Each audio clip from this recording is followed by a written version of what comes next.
సామూహిక వివాహాల ఏర్పాట్లన్నీ కూడా పూర్తవుతుంటాయి. అదే సమయంలో అక్కడ ఉన్న గుడికి సంబంధించిన ఒక అసిస్టెంట్ పూజారి దగ్గరికి వచ్చి పువ్వులను కట్టే కొంతమంది పనివాళ్ళు ఏదో అసౌకర్యం కారణంగా రాలేకపోయారని చెప్తాడు.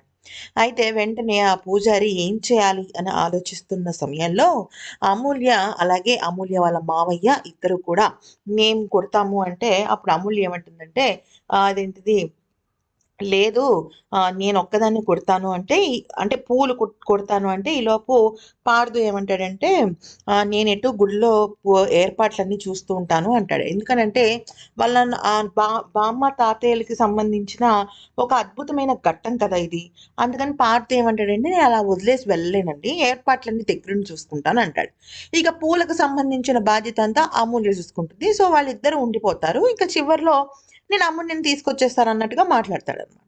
సరే అయిపోతుంది. ఈలోపు ఏమవుతుందంటే, ఈ ధనుష్ ప్లాన్ అనమాట. ఈ పూల వాళ్ళని మేనేజ్ చేయడం.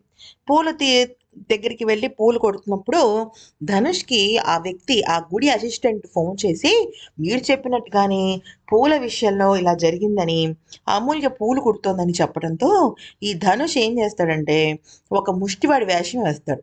అయితే ఏదో ఫోన్ మాట్లాడడానికి కోసం బయటకొచ్చిన పార్తు ఫోన్ మాట్లాడుతూ ఉంటాడు. ఆ అమూల్య పూలు కుట్టుకుంటూ ఉంటుంది. తన పని తను చేసుకుంటూ ఉంటుంది. అయితే ఈ ముష్టివాడి రూపంలో ఉన్న ధనుష్ లోపలికెళ్దాం అనుకునే లోపు పార్థు ధనుష్‌ని చూసేస్తాడు. చూసేసి వాడిని వెంటపడి వాడిని పట్టుకునే ప్రయత్నం చేస్తాడు. అయితే ధనుష్ ఏం చేస్తాడంటే పార్థుని పరిగెట్టించి వేరే ఏరియాకి తీసుకెళ్ళిపోయి అక్కడ పార్థుని అటాక్ చేద్దామని ప్రయత్నిస్తాడు. ఇద్దరు బలంగా కొట్టుకుంటారు. మొత్తానికైతే మాత్రం ఈ ధనుష్ గాడు పార్థు చేతిలో నుంచి తప్పించుకుంటాడు. ఆ తర్వాత ఏమవుతుంది అంటే పార్థు గుడి లోపలికి వస్తాడు. గుడి లోపలికి వచ్చేసరికి అమూల్య పూలు కుట్టుకుంటూ ఉంటుంది. అయితే అక్కడున్న కొంతమంది ఏమంటారంటే పార్థుతో "లోపలికెందుకెళ్తున్నారు బాబు? గుడి మూసేస్తున్నారంటే" "లోపల అమూల్య ఉంది" అంటే "అవునా! అయితే వెళ్లి పిలవండి" అంటే వీడు లోపలికెళ్తాడు. లోపలికెళ్తుంటే అమూల్య పూలు కుడుతునే లోపు తలుపులు మూసేస్తారు. సో, గుడిలో రాత్రంతా ఇంకా అమూల్య పాడుతూ ఉండిపోతారనమాట.